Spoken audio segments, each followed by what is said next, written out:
Окей, бывает же такое, что человек попадает не туда и не в то время, после этого страдает. Такое было с чуваком одним Канеки-куном, но никто даже не думал то, что превратится в гуля. Он никогда не трогал никого и был спокоен, но какое дело гулю, если кровь льется рекою. Нашел себе подругу, думал, что мечты сбываются, так улыбается, пока на него не бросается. Красавица, с которой проводили время вместе, но для вас у меня вести приводила, чтобы есть их. Она была готова убивать снова и снова, потому Канеки-кун от страха не сказал ни слова. И вот когда пришел в себя, увидел, что в больнице доктора стояли рядом, но были закрыты лица. Он чувствовал себя не очень, помнил то, что было ночью, но хотел забыть, как прошлой ночью кровоточил. У человека нелегко родиться, гулям тоже, так давайте подытожим, кто кому, как и что должен.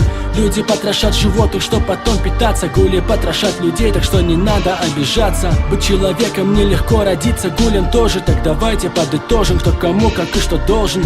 Люди потрошат животных, чтоб потом питаться, гули потрошат людей, так что не надо обижаться. Вот он пришел домой, что-то не то с головой, Канеки-кун сам не свой, такое было порой. Он захотел пойти поесть, думал, проголодался, но сразу обломался, когда за гамбургер взялся. Еда на вкус была такой, как будто бы протухла, чувствовал что-то не так, он не такой, каким был утром. Решил проверить, что не так, воспользовался ножиком, вонзил его в себя и понял, умереть не может он. Он вышел прогуляться, чтоб забыть о том, что было, чувствовал ужасный голод, люди проходили мимо, а в голове он видел силуэт той самой Ризы, и для него это было очередным сюрпризом. Он превратился в получеловека, в полугуля, но помочь уже никто не сможет, помогла бы пуля. И чтобы не сошел с ума, Канеки приютили, всем секретам обучили, жизни гуля научили. Быть человеком нелегко родиться, гулям тоже, так давайте подытожим, кто кому, как и что должен.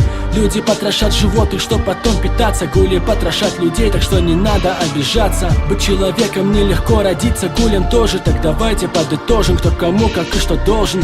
Люди потрошат животных, чтоб потом питаться, гули потрошат людей, так что не надо обижаться.